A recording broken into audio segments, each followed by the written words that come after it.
Hey everybody, welcome back to another episode of the podcast Strikes Back. My name is George. You're listening to episode 152 of our weekly podcast with the boys Connor. Hello. And Benny. Hi there. I feel like I'm in the Brady Bunch.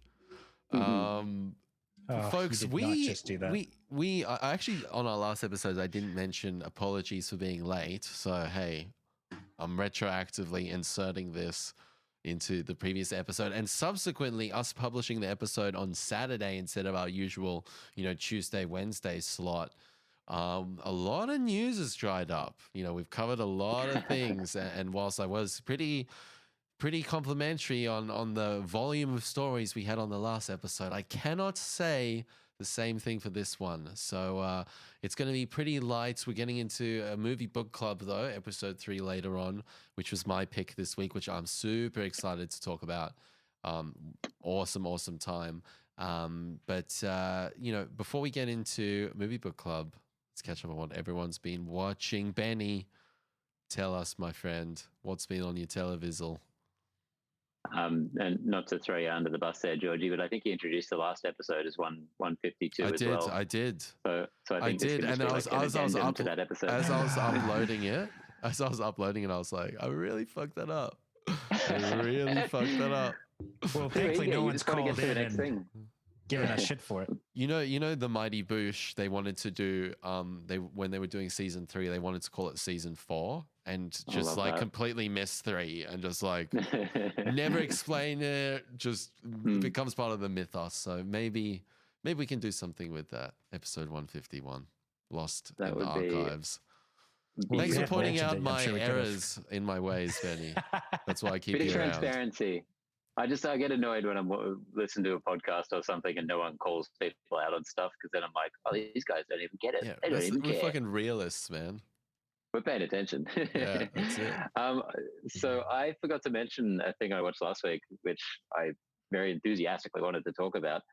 When I was in my big Castlevania mood, I was looking for something a bit trashy and vampire-y. And if it starred Bill Nye as well, that could be a plus. So I wanted to jump into the Underworld franchise, since I've never done any before. Really? Nice. Couldn't find any to watch. Goodness. So before you get excited, I didn't watch any. What? But then I realized something very comparable. Really excited there. Yeah, I'll get to it eventually. But I realized something extremely comparable is the Resident Evil franchise, which I think I had one left that I hadn't seen. Extinction, I think it's the last one. No, it's like the third one. Whatever it is, final chapter. So I chucked that on and just had to burn it 20 minutes in. I had to turn it off because it was like I was looking for a bad movie, but that exceeded my expectations way too much. The editing was just like taken 3 levels of yeah. I remember specifically the time where I was done with that franchise.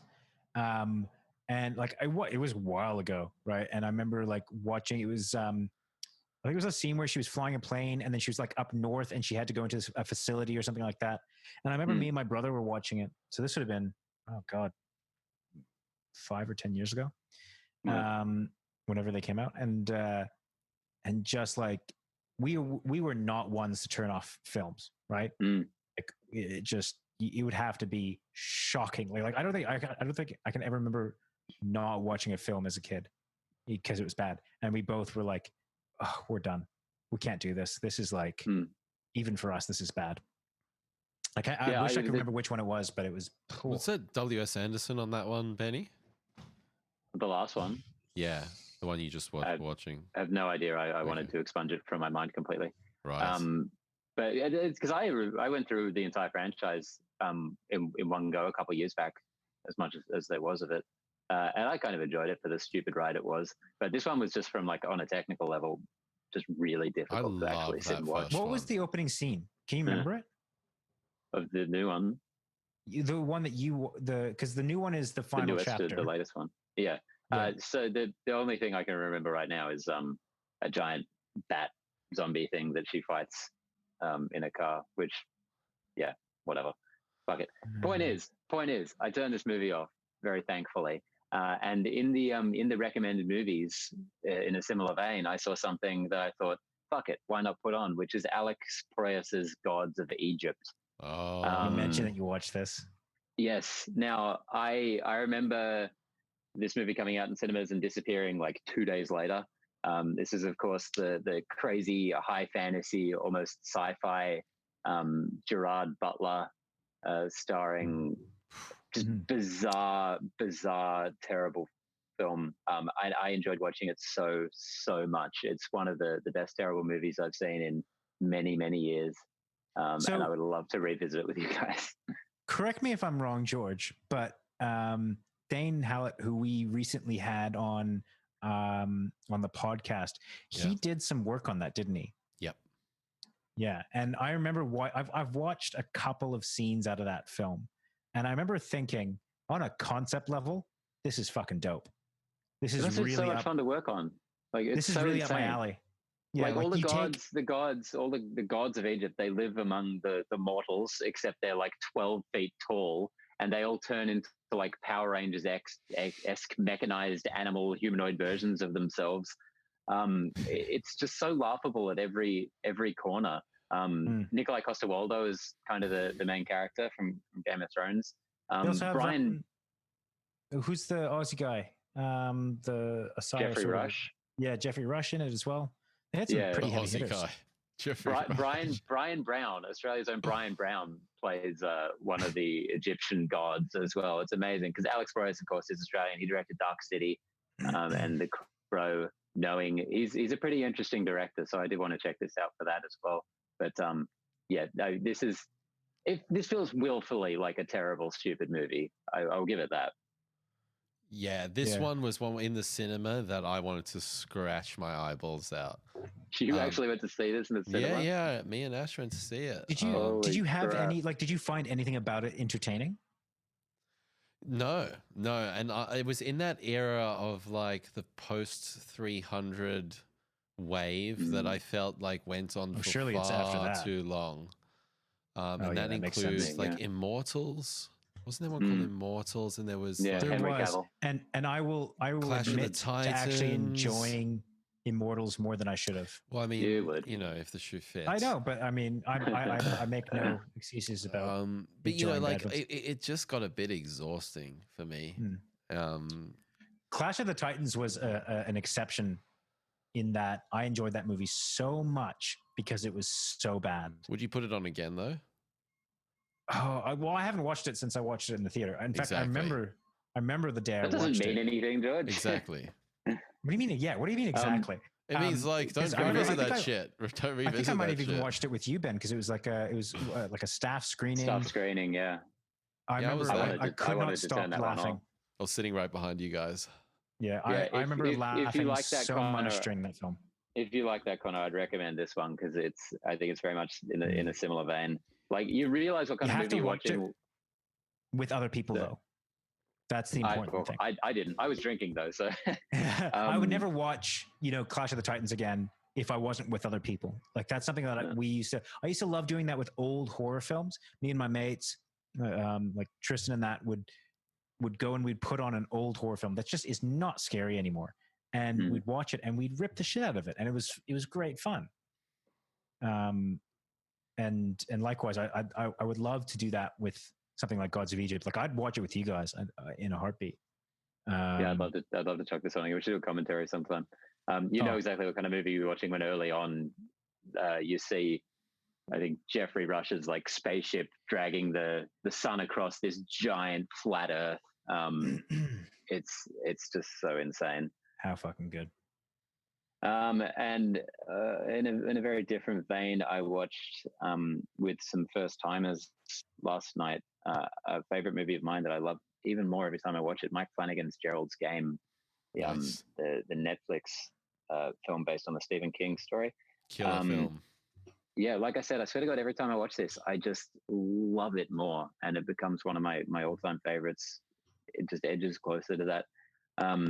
I really think, because if you don't know the premise, it's basically a husband and wife go on a little retreat to kind of save their faltering marriage.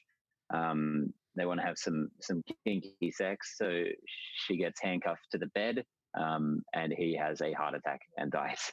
And she just has to deal with that situation in this really remote location. And the awesome conceit of this movie is that a version of the husband and the wife exist within her psyche and kind of guide her through this situation. And I've never seen a better representation of kind of the inside of a person's mind, especially regarding like how you can have,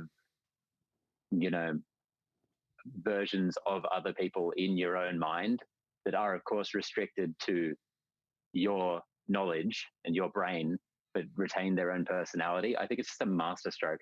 Not to mention the way it practically deals with the situation. Like I said, I was watching it with some first timers, and one of them was a bit more vocal about trying to pick where the movie was going, or saying, "Oh, she should do this, she should do that." And I swear to God, just at every avenue, the movie addressed her concern or where she was wondering where the movie was going. I just think it's fantastically put together. It definitely has an epilogue that maybe is a little out of step with the rest of the film, but every time I watch the movie, I like that element even of it more and more. Our boy Flanagan, baby. The king. The patron saint of the podcast.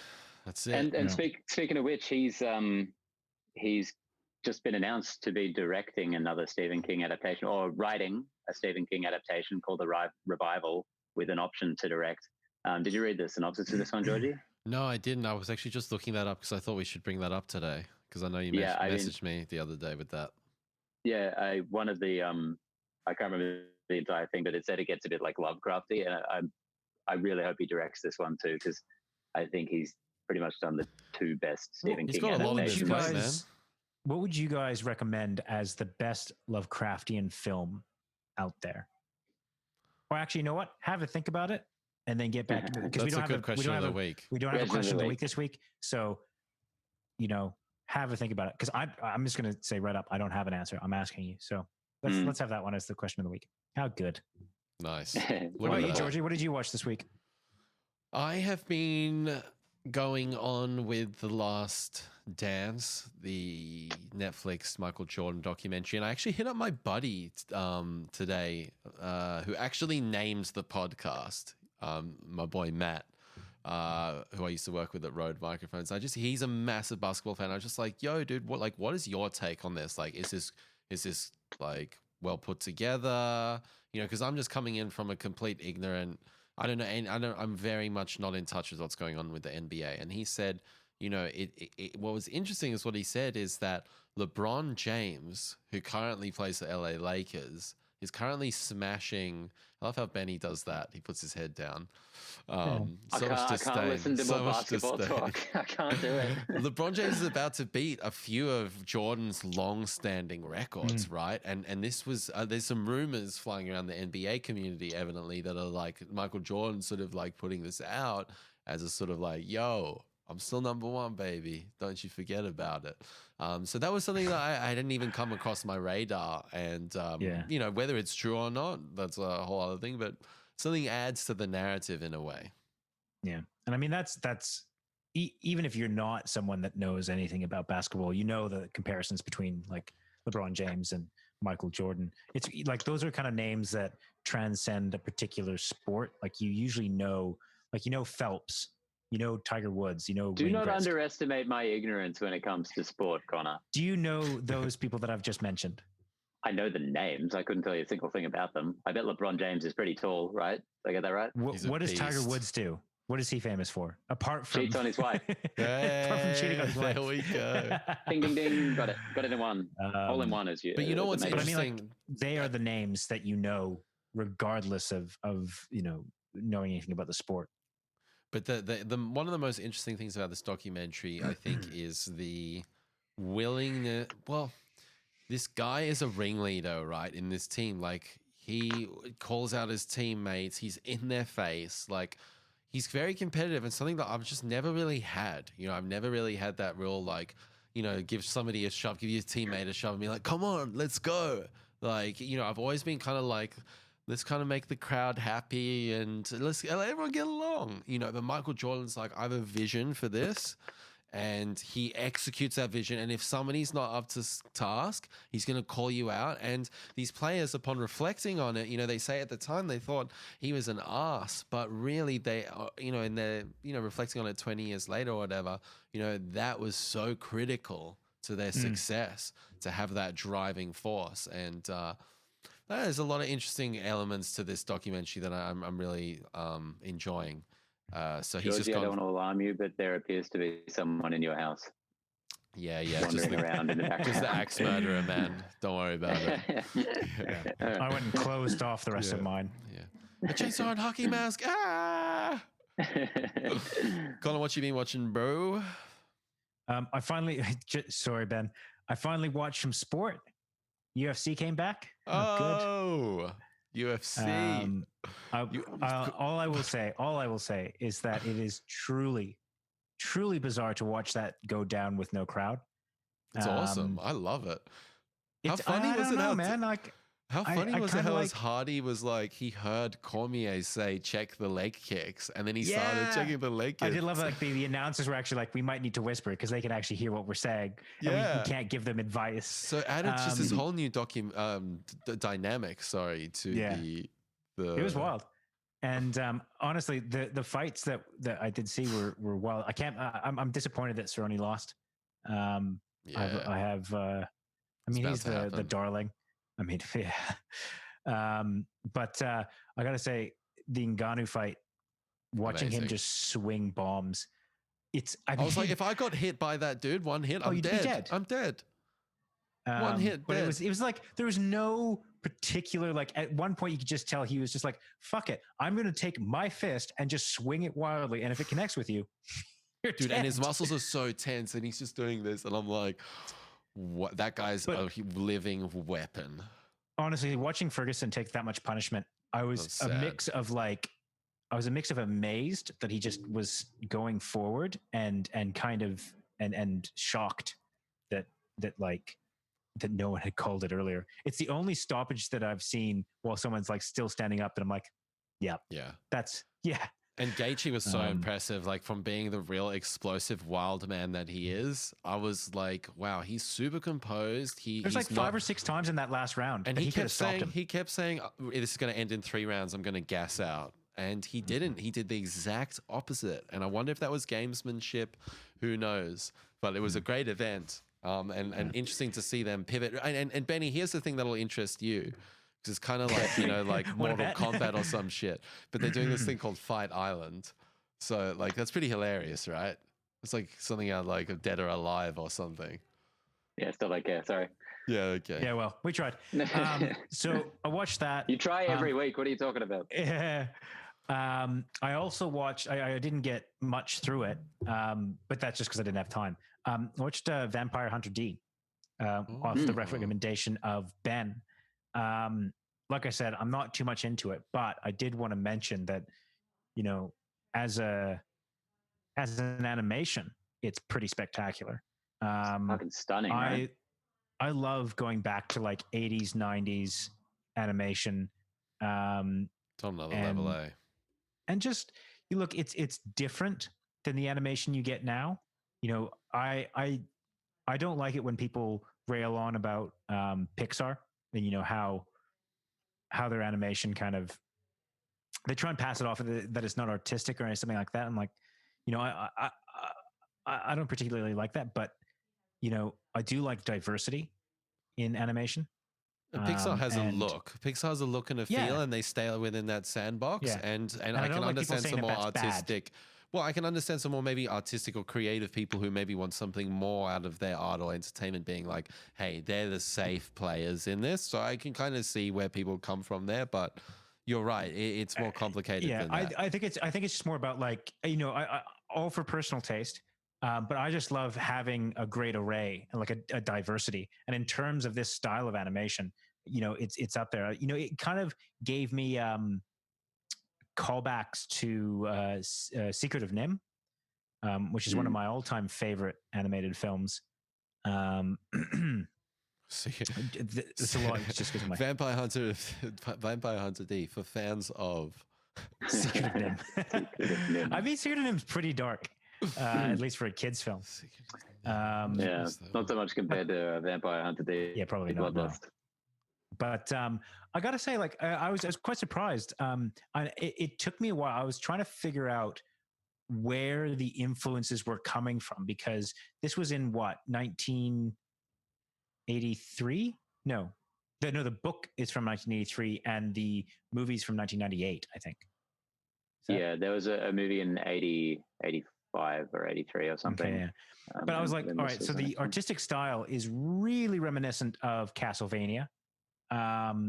It looks at some points like I thought it was actually going to have gangly I thought it was going to have Castlevania like logo at some point. I was like, oh shit. In kind of those early shots. And then there was like some concept levels that seemed to be also echoing stuff that you see in Blade. So the first thing I did was like, I paused the movie. I'm like, whoa, okay. I need to figure out what came out first, like where these influences are coming from, like all that kind of stuff. I couldn't tell you. I know that Blade and Castlevania technically came out before this, before it was written even. Like Blade first appeared Blade's in the 70s. Right.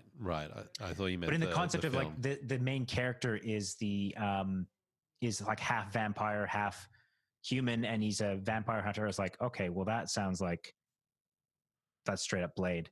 And I was trying to figure out which came first. I still don't know for 100% sure. I know that Blade first came out before that, but I don't know when him as like a daywalker or him as like half vampire, half human actually came out. So I'm interested, like if anyone knows the backstory on that or how those properties interact with each other, I'd be fascinated to know. But just on an animation level, I think this is really, really cool. It's a good recommend, Ben. Yeah, I love the reds and the blacks. It's like a very, very unique look to it. Yeah. I'll just restate as well, the entire thing is on YouTube in glorious HD. Sweet. Yeah. Cool. Speaking about, blues and blacks and color in general, I was just wondering to the two of you. Yes. If I were to get a new TV, and this is a bit off kilter, but maybe it's relevant to people, what would you guys recommend? Mostly between like LEDs, like / LCD or OLED. You should speak to my mate Geordie. Yeah. He's is he really deep into that stuff? Yeah, he's fucking balls deep, bro. My friend just got a brand new 65-inch OLED LG, ridiculous fucking 5mm thick TV just the other day. We've watched a couple of movies on that. It's fucking stunning. Yeah. I've never seen blacks that black. Well, that's what everyone kind of points out when like the big discussion happens, is really about like not having that bleeding that you have in LCD. I just couldn't give two shits, man. Like I enjoyed movies on my old like cathode ray TV.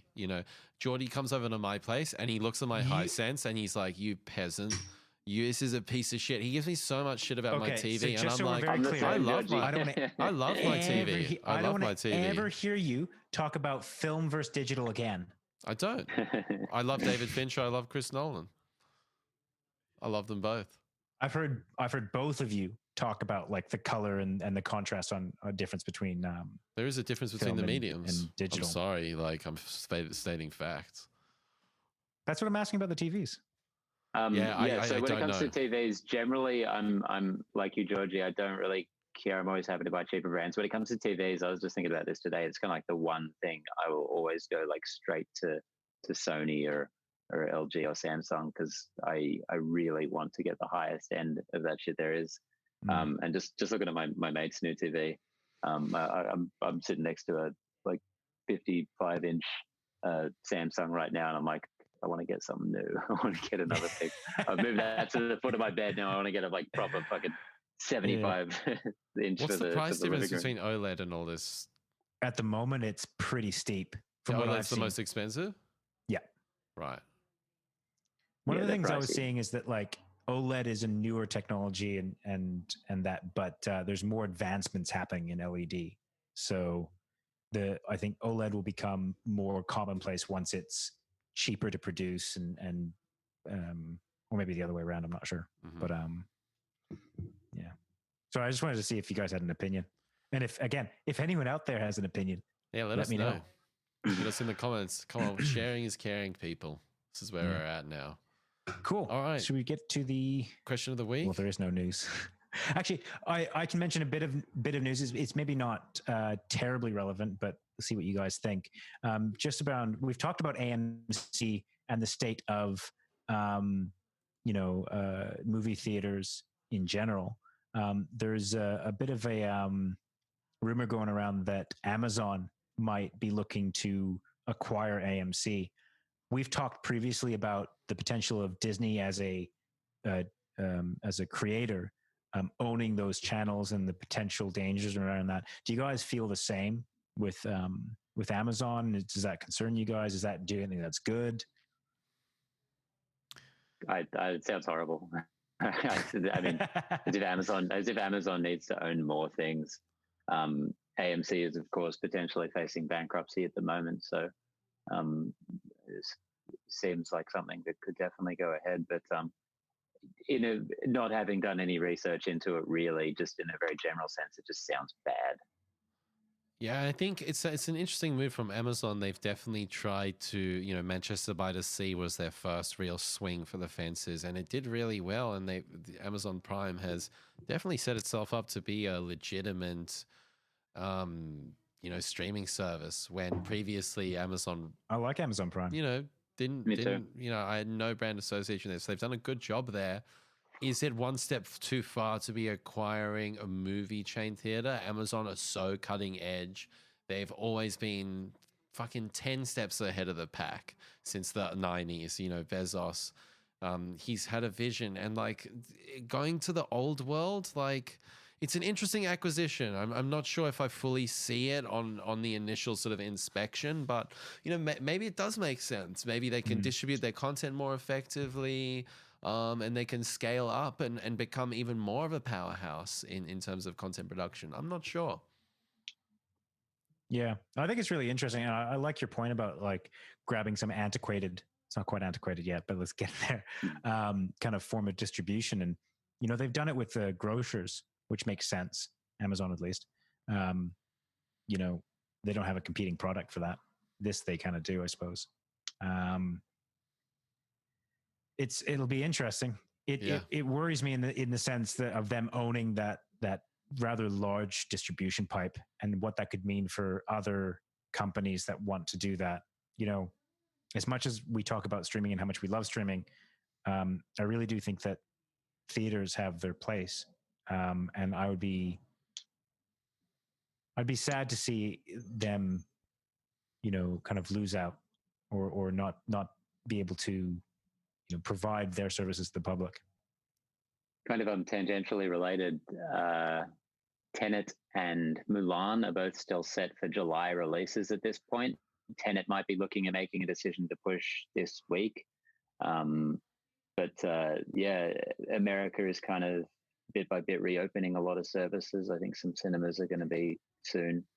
So what are our predictions if they do go for that July release in America? What happens in Australia? Do you reckon that they'll release digitally? Do you think that they'll just wait until theaters are open? So Australia, listeners at home, Australia basically right now has a 3-stage plan for reopening: May, June, July. And I believe June is the reopening of cinemas, so stage 2. So really the only way Tenet is not going to be in cinemas in Australia, I believe, is, I love where Connor's freeze framed right now. The only way it's not going to happen, in my opinion, is if there's a second wave or a surge in the pandemic and they have to reclose everything. I feel like the only way it is going to happen is if everything goes perfectly, which when does anything ever go perfectly? Like, do you think there's, because, we were talking about this before the podcast. I've been doing a lot of reading about, second surges in pandemics, and like basically every major pandemic has had a second surge. We open things up. What's your prediction, Benny? Do you think like you're going to be sitting down in July watching Tenet on the opening night? I don't know. What do you think is going to happen? Just like there's going to be hiccups along the way, and aliens are going to invade and destroy the planet Earth, because it seems like the next logical step. I don't think there's any way this plan is going to go as smoothly as they've said it. I think there's going to be a lot of reorganizing things. And I think I could see Tenet getting released in the States in a more limited fashion, maybe half full cinemas or whatever, half capacity. But I don't think we're going to follow suit here. The Australian management of this entire situation has been very different than the American version of it. Much as I would love to see this movie on the big screen as soon as possible. Yeah, for sure. Where's Connor gone? He's left us. Oh, we'll just have to chat amongst ourselves. Did we Mulan, I think, could be a good test for cinemas because, I don't know. Maybe that's because I'm not as fussed about Mulan. Yeah, Seems like something they could sacrifice to the half capacity cinemas. I mean, Chris Nolan is really determined to get this in cinemas. Like, do you think he's going to have to concede defeat? Like, is this going to be a case where, like, is it going to be multi-territory? It's on in UK, it's not on in Australia. It's in half of the states in USA. Like, do you think it's going to be a really fragmented release? And then, at the end of the day, the box office haul, Tenet, I would be expecting that make 500, 600, 800 million. That's what I'm sort of expecting from a Nolan film. Does this bring in a 300 mil? And, is it really best for I guess what this is alluding to is, like, is it best time for Nolan to be releasing Tenet now, or should he be holding on to things and kicking this on to 2020 to 2021? I think they're gonna push. I think we're gonna hear within the next week or so that they're gonna push, because I don't understand why he would be forcing this at cinemas when no one can really go see it at this point. I would think he would want the most eyeballs on it in the biggest screen possible. And I think to do that, they're going to have to delay the release. So I would expect them to do that. This is one of Chris Nolan's most expensive films, 205 million I've got here. Yikes. On Wikipedia. That needs to be bringing in 500, 400, 500 million to just be sort of breaking even. Like they have to really think about this distribution strategy. Hey, he's back. You guys, I love this. Connor, here's the cliff notes. I literally froze and I was like, there's no way. I've just got my internet fixed. And I've opened the door and there's my panicked fiance looking at me like with the modem in her hand. She goes, I forgot. I didn't even realize. I was like, I'm in the middle of a podcast. What the hell's going on? Thank God it wasn't the internet. Here's the cliff notes. We were basically saying, we just sort of drifted onto Tenet, Connor, and thinking about, Chris Nolan with a production budget that Wikipedia says right now of 205 million. And I had read or heard anecdotally that this was Chris Nolan's most expensive film. Coming into cinemas, you're going to want to be expecting 400, 500, bare minimum. But with a Nolan film, you're going to want to be hitting 6, 7, 800 million on something like Tenet. That's really what Warner Brothers will be expecting or wanting. If you are the head, are you saying, listen, Chris, we need to kick this on, man, because if we put this in cinemas, and the lay of the landscape is so volatile right now. This could be open in Australia, not open in the UK, half open in the USA. It breaks in 300 million. It's a real disaster for Tenet. What's the sort of play-by-play here? What are the options? What are your sort of general thoughts? So there's two ways to look at it. One is that, you're releasing into a market that doesn't have the ability to access the product, but you're also releasing into a market that is been starved of that product, and B, you have a monopoly. This time, no one else is really releasing in June, so you've got. I'm still here. Yeah. You've got all these people that have not seen films, and this is the only film in theaters. And if they can have a run of a month or two, or even a couple of weeks, where they are the only game in town, good point. I reckon that is potentially a saving grace. Now, a lot of that depends on, what the restrictions are on those theaters. and what they're able to like. They might have it that you can only have X amount of people in a single. I think that's how it's going to work. Cinema. So it's going to be like 25%, 20% full capacity. Yeah, and whether anyone's going to want to go sit in a giant room with a bunch of other people. I think people will be starved. The amount of people that I saw at IKEA on the weekend was ungodly. Like we ran the fuck out of there. So people, as you said, Connor, people are starved. It's just these little caveats, and like as that's a case of they have a monopoly and every territory is open and the cinemas are functioning normally. We may be in July in a completely upended scenario to where we are in May. So, yeah, I don't know. I think they have the option. They have the ability to kind of balance it out. If they're on. I mean, imagine that. Imagine a 6 cinema theater. Let's say, just imagine, if you will. And in Australia, 5 in Australia, perhaps in Sydney, maybe even in Randwick. Shit, that's getting wild, man. That's 5. Let's say like 5 out of those 6 cinemas or those actual rooms are showing just Tenet, really, because maybe that's really all that's on the slate for right now. That is like a dream for a company to be able to like put that out there like that. And what movie theater isn't going to snap up that opportunity to be able to provide for, like, to be able to get some revenue in? So when would, let's say Tenet was coming and the COVID didn't happen, I would expect to be seeing another trailer by now, right? We haven't seen anything since the last one, correct? Yeah, no, they've held off on their marketing campaign because they don't know if they're going to go ahead with that date at this point. That's why they're deciding this week, because they need to start ramping that up again. They have to make a decision at some point, because if people don't fucking know, I swear to God, that really hurt Solo. I know Solo had some problems, but they started it was like 8 weeks before the release, they started marketing properly for that.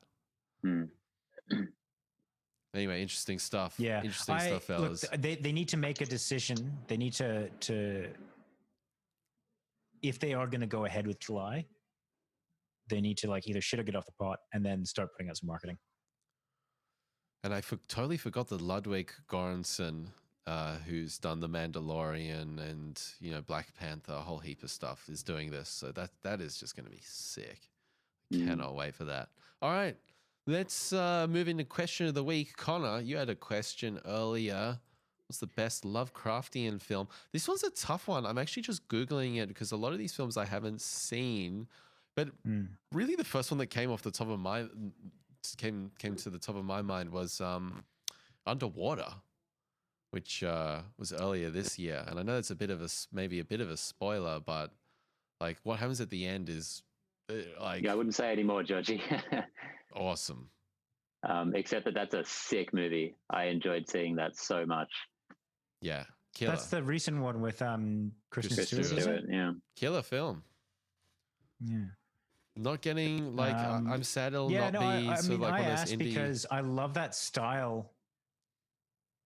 Yeah, I love that style of horror, and I love that kind of concept of this almost unfathomable abyss, and I think that's a really almost untapped source for horror.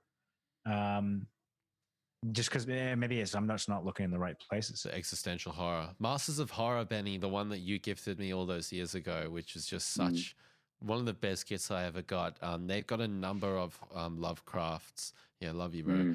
They've got a number of cool Lovecraft interpretations on there. I think Dreams in the Witch House is one in there. I thought that one was really creepy. Fantastic. Little rat with the human face. Yeah. Oh my God. Creepy ass shit. One Reanimator that we saw not too long ago. That one I'm getting a hits for in Lovecraft film on Google search. And then that Lovecraft director's story, but not something you describe necessarily as Lovecraftian. No. In the known sense. But Stuart Gordon, that director, of course, did another one I watched actually just a few weeks ago, Dagon. Yeah, how was that? I'm looking at that now. That was cool. That was very Lovecraftian in the obvious ways. Cool. Also a very silly movie with questionable performances. A bit like Reanimator, but that's part of the fun, not right? like the really. Yeah, one of those sort of ones, kind of more B movie, but very cool stuff in there too. Where are you I don't sitting have on this one, access to Connor? Google right now, so I can't. I know I'll have some great answers for this after the podcast. Yeah. As you said, Connor, it's not that tapped. Like I'm not looking at any like major flicks here. There's a lot of sort of 90s, 80s cult classics. Yeah. I was looking at there's a list, and a lot of these are I suppose in a way Lovecraftian. Like they mentioned Alien, The Thing, In the Mouth of Madness, which I do suppose sort of fits the bill. Have you seen In the Mouth of Madness? No, and I Have almost you refuse seen to it, do it Benny? at this point. Oh No. my God. Okay. I'm going to wait until you recommend it on Movie Book Club. Yeah, that might have to come up next. Yeah. A good one I saw earlier this year actually was kind of, though, in a similar vein to the more B movie one, is Richard Stanley's Color Out of Space, starring Nicolas Cage. What was that like? Because Ash saw that and she didn't love it. I really, really enjoyed it. Okay. More so the first time than the second. I'm going to admit that maybe alcohol played some part in that, but that was a really wild ride. Nice. Connor, did you have a couple picks? No, that's what I was asking. I from a visualization to view, I still think, particularly the image of Cthulhu and being underwater and all that, I just find really fascinating. And I'm drawn back to some scenes in the new Godzilla film that really stood out to me, where you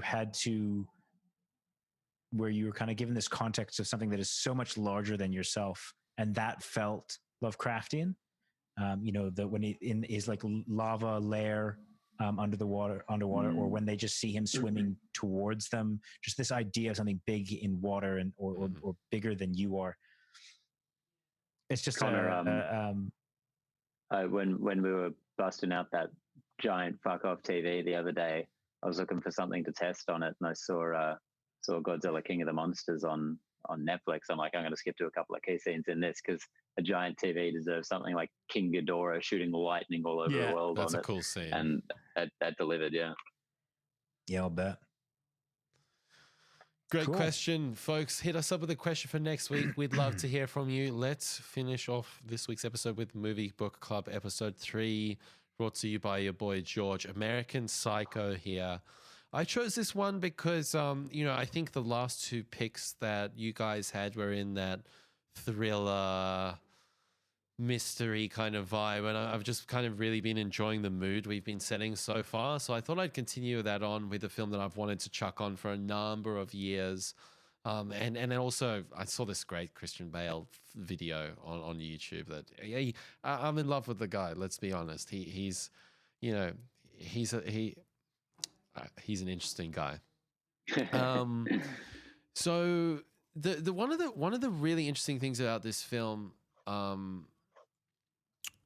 I think, it's full spoilers here, folks, but I think one of the most interesting things about this film for me on this viewing was, I think typically when I've watched this film, I've been a lot more into is he actually experiencing this, or is he making this up in his mind? And I think this time I watched it after I don't think I've seen this since I've got a 9-to-5 The Job, and after being in that gig for like a few years and experiencing things, this film had a completely different effect on me than when I've seen it previously, but still fantastic. And I think that's what I love about these films going through life, is like you collect these experiences and then you see a film from another viewpoint.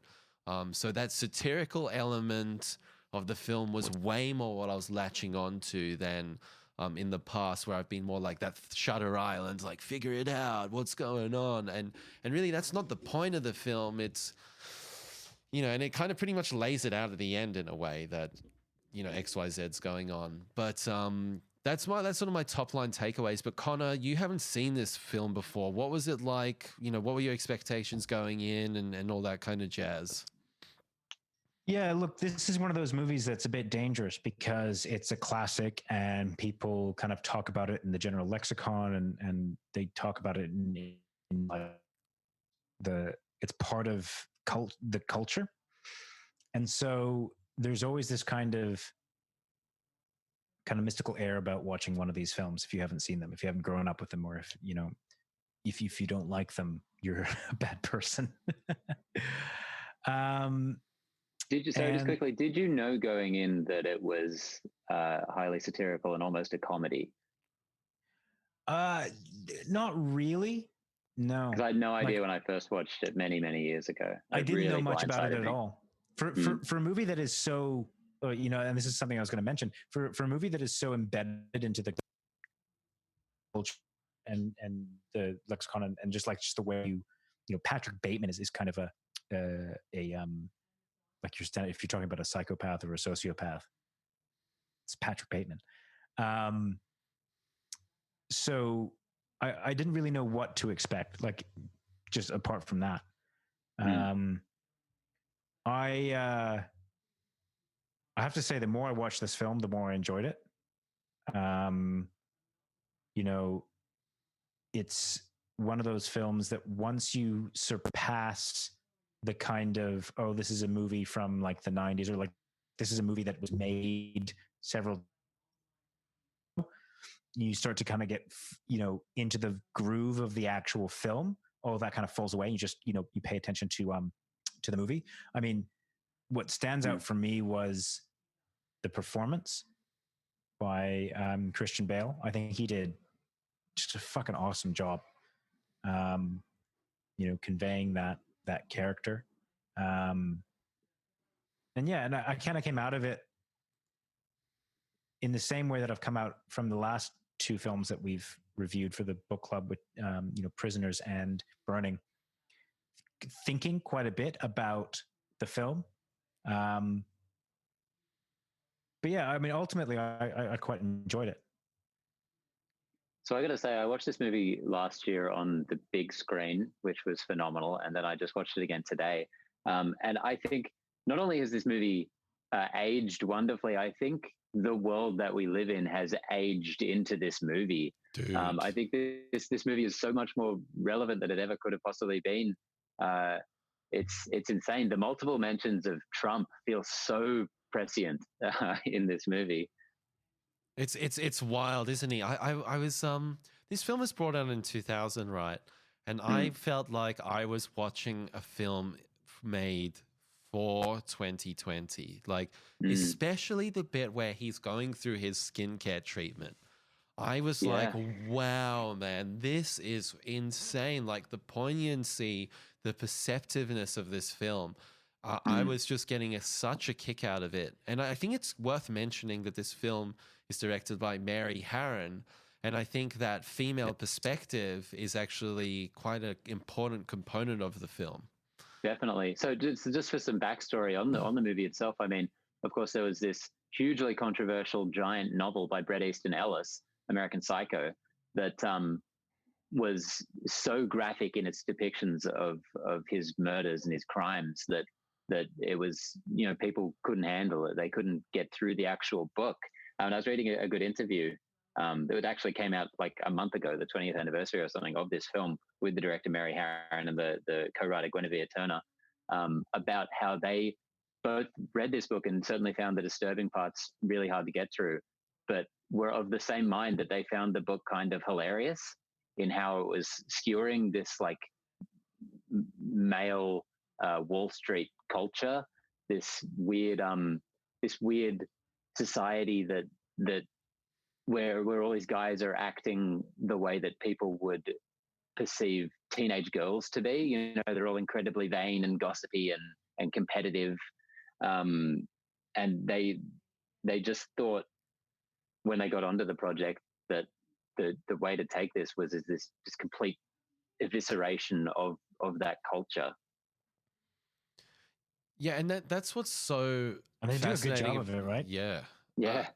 I mean, that's what's so fascinating about this film is Patrick Bateman is basically in this sort of spiral where you know, and exemplified so beautifully with the business card scene. It's hilarious. I'm laughing out loud every time. Like, I was just getting such a kick out of it, but it's serving a purpose. You know, these guys are all trying to one up each other within this little hierarchy, within this little tribe.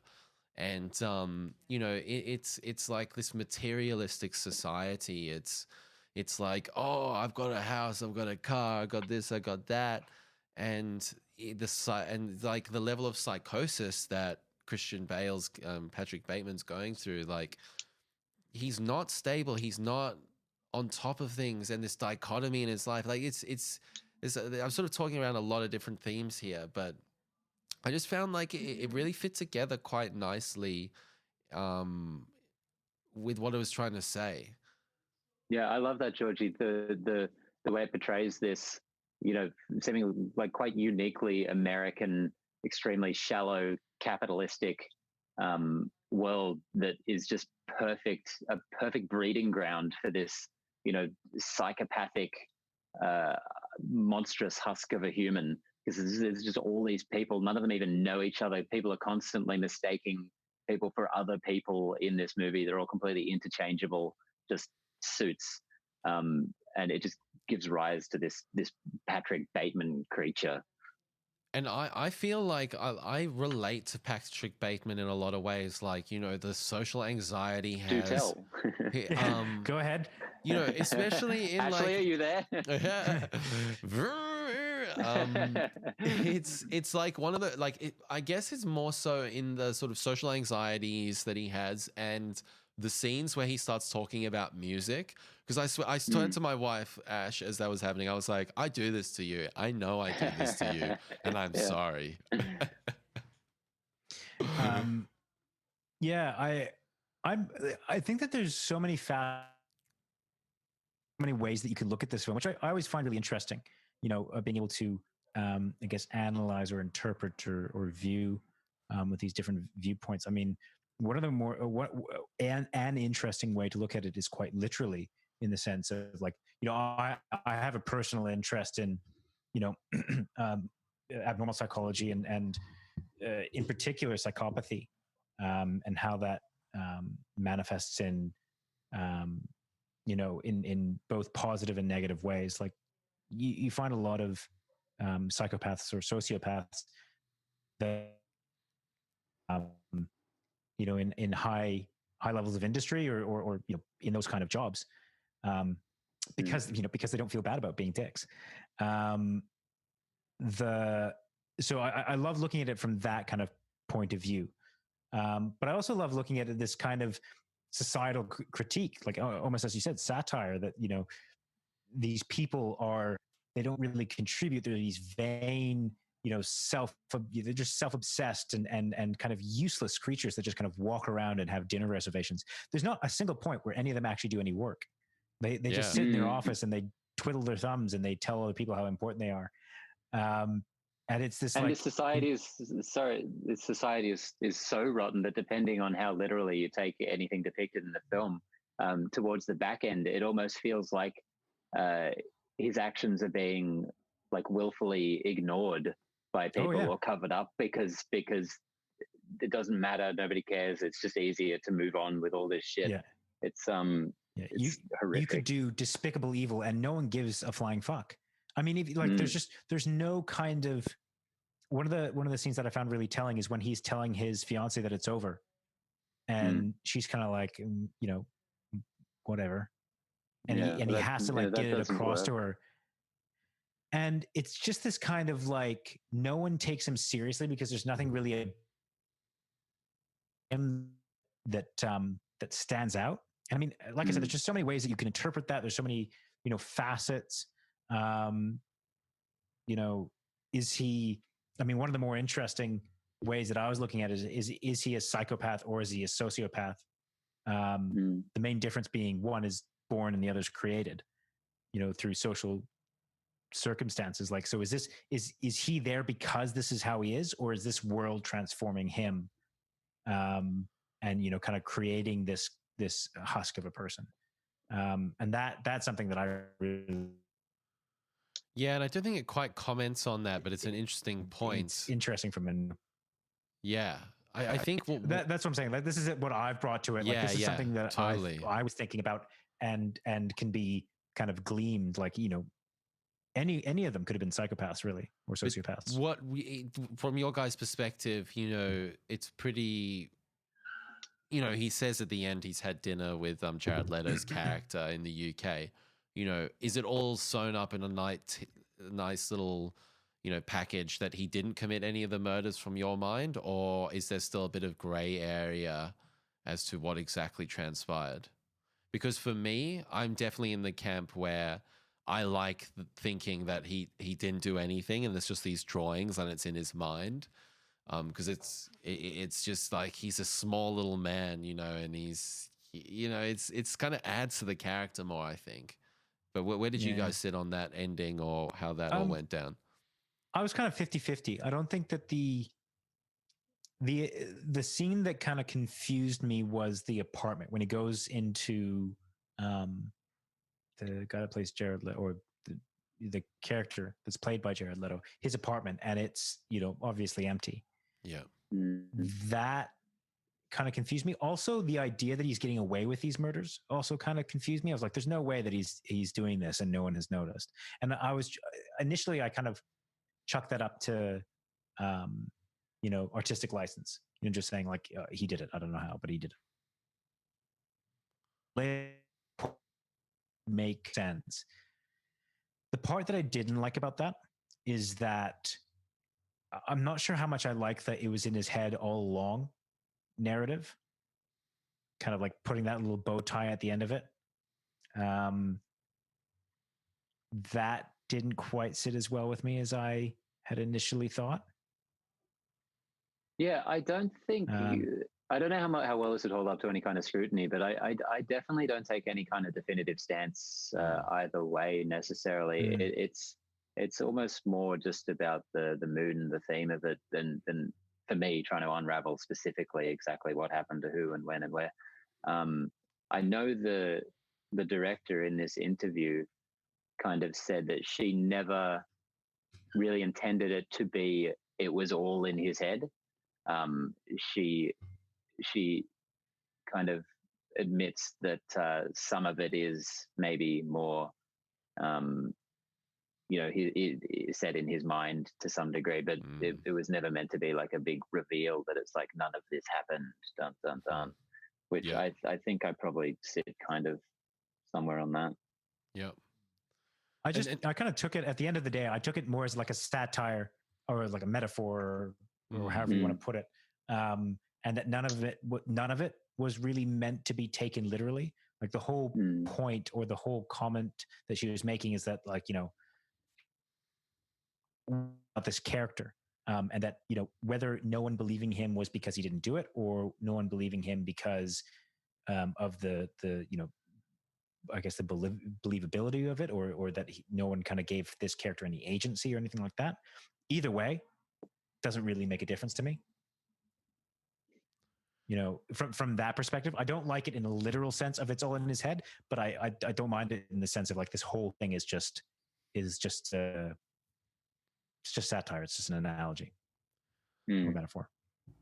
And how about the cast in this film, man? Like Jared Leto pops up, Willem Dafoe, Christian Bale. I wanted more Willem Dafoe. I need more Willem Dafoe in my life. Reese Witherspoon. It was really fantastic. Chloe Sevigny was really good. I don't think we can say enough how great Christian Bale is in this film. I think this is his best work. This movie really makes me think that I think he would have been a much better Joker than he was a Batman.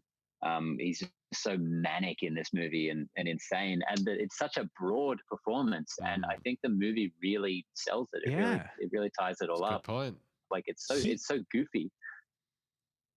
He was putting on some like Jim Carrey level stuff on that. And I the first murder scene where he's got the axe and the jacket and all that, I was like, he is straight up doing Jim Carrey, and it was really impressive.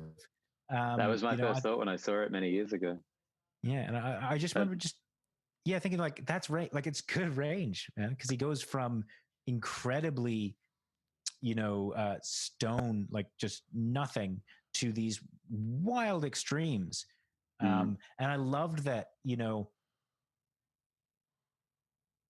it was like the voice he was putting on was like someone that was trying to put on a voice that they thought was normal. Like they had taken off radio. Like he does that kind of radio voice when he's talking about stuff. I'm like, that's how someone who didn't know how to speak normally would speak.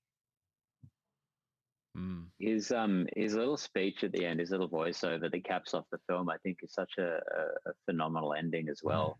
I can only assume it's lifted directly from the book. No offense to the writers of the movie, it just feels.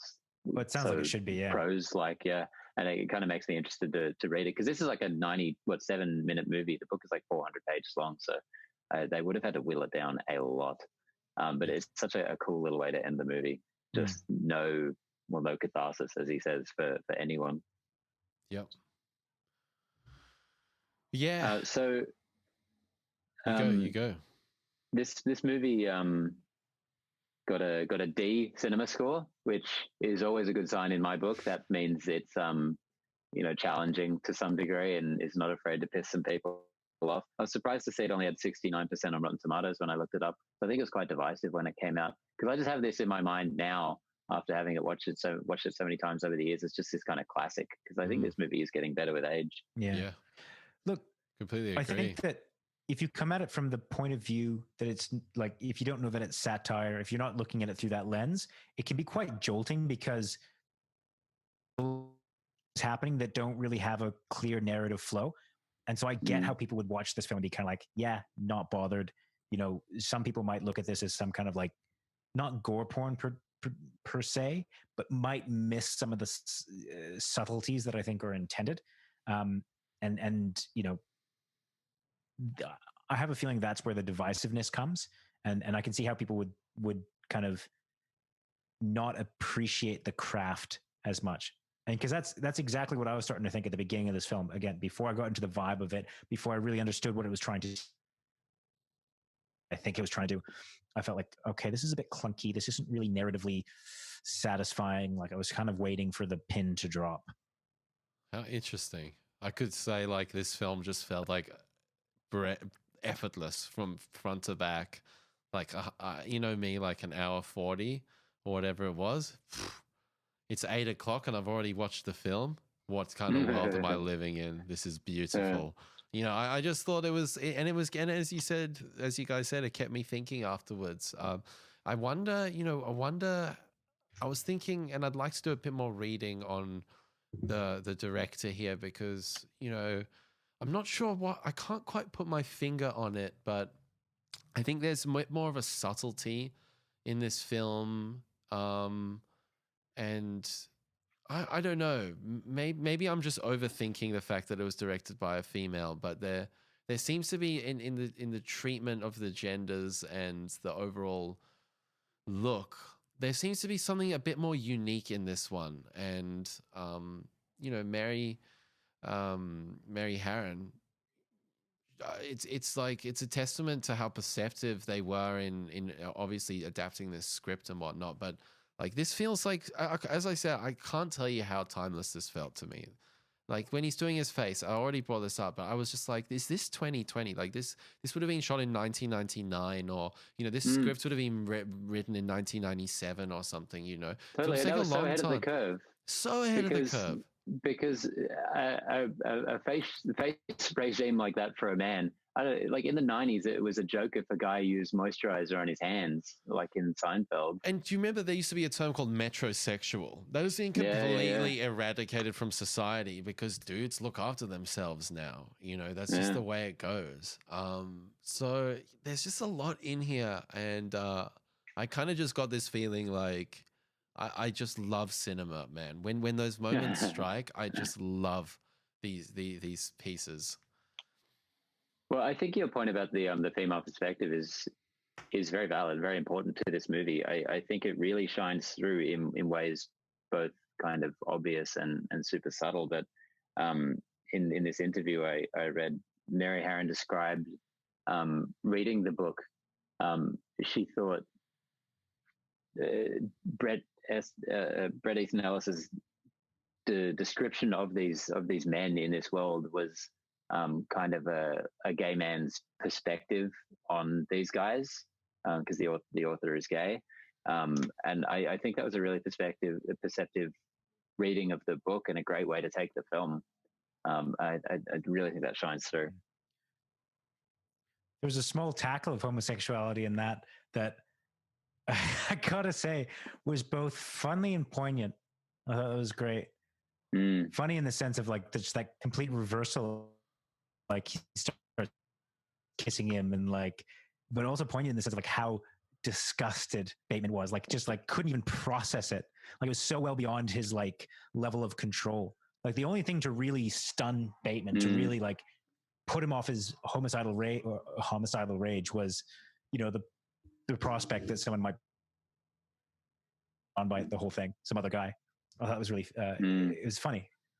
And as I said, poignant. Yeah. Killer film. Any final thoughts, guys, before we get on to your pick for next week, Connor? Yeah, I was really surprised to learn when I was just Googling this today that there is an American Psycho 2 with Mila Kunis, starring Mila Kunis and William Shatner, directed by Morgan J. Freeman. I'd never heard of this before. I saw that. Morgan J. Freeman. I haven't even seen a trailer for this. I'm not sure I want to. No, this one needs to be left behind. It must be horrendous. This is one of those ones for you, Connor, when you want to like stick the knife in and make us watch something. Yeah. So, funnily enough, for my pick, no. Should we move on to what we're going to watch next week? Yeah, hit it up, man. Hit it up. So, listen, I just want to say I hope you guys enjoyed that one. Yeah, really, no, I'm really glad I got around time. Yeah, I'm really glad we got around to watching that. More particularly that I got around to watching that because it's been one on my list for a while. Yeah. So we've had Prisoners, Burning, and American Psycho, and there seems to have been a common theme that's been building up over the last three films, which is very nihilistic, kind of slow, dark pieces. And what I wanted to do was try and go the opposite end of the spectrum. I didn't want to get too bogged down in this, like a good film has to be nihilistic. It has to be like, it has to really make you think and like, twist your beard. And what did you say Dark Tower? No. You're just like, Dark Tower? What? Did you just say Dark Tower? Are we looking at it? Dark Tower? No, so I wanted to go for a feel-good film, something that, was good, but that also you walked away from, just genuinely happy. And there's a couple of ones that I had in mind. Actually, there was three. And Mumford and Sons have to do the trailer, or that other band of Monster. One of them does have a Mumford and Sons. Yeah. Whoa. Do you want to know the runners up, or do you just want me to tell you? Okay. Secret Life of Walter Mitty. Ooh, that would have been a good one. No.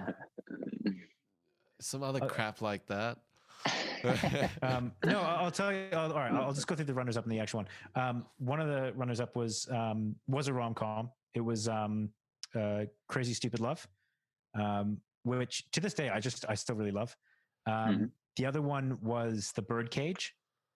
But what I settled out on is a more recent one that I think really, like, just at least for me, encapsulates a feel-good film, and that's Jon Favreau and Chef. Chef, nice. I do enjoy that. Yeah, one. no, I have both of you seen that? Yep. Yeah. Okay, I figured that would probably be the case. There's a lot of interesting. There's a lot of interesting so points in that film. We'll go straight on to my next one. Yeah. There's a lot of interesting elements in this one that we can probably talk about with this film sort of paralleling his film career. And the different characters that sort of represent these and that entities is one of the in his reasons that life. I really wanted to pick this one, is because not only is it a feel-good film, but it also, I feel, has a lot of nuance to it. So we'll still have lots to talk about, while also, being able to walk away from it and not, contemplate why life. And the fact that he cast Scarlett Johansson as his wife or whatever. And, I was like, no, Scarlett Johansson is his mistress, His wife is Sofia Vergara. I mean, Jesus this guy knows Christ. what's up. This guy knows how to cast, right? He's like, I'm just gonna live out my ultimate fantasy. If there has ever been an abuse of power Yeah, in the most legitimate way, it's just like, seriously, how did he get away with that? And the Disney heads love him still. so fucking Favreau, we're on to you, bro. Cool. Oh, well, we'll get to the dark, scary shit in a couple weeks. I want there to sorry. be some. I want there to be some amount of like. I don't want to get too stuck down in. You're gonna have you to know, be this- that guy because I'm going like. Please don't make I'm me going to just that Martyrs guy. level. I'm going to Martyrs No, level. look, I do want to pick some of those types of films. I don't want to like. I don't want to definitely. knock pick those films. I but just I you need like us look at all the to, Blu-ray like- collection in my house, and it's like know. okay, like I need you both to make a concerted effort to pick films that aren't just the last 3 films that we picked. the last time I listened to a song with singing in it was like months ago. 1993. Some kind of nursery rhyme. Yeah. Oh, good pick. Looking forward to it, folks. We'll be back next week. Sounds good. We'd love to hear from you with Movie Book Club. We're also on Stitcher now, so if you want to listen to us on Stitcher, you can do that. Oh, good. if that's how you get it. It's been a pleasure, fellas. Have a nice rest of the week. Stay well. Will do. And hopefully we've got some more movies to share next week. See you, Benny. Bye. See you, Connor. See you, buddy. See you, everyone. Bye.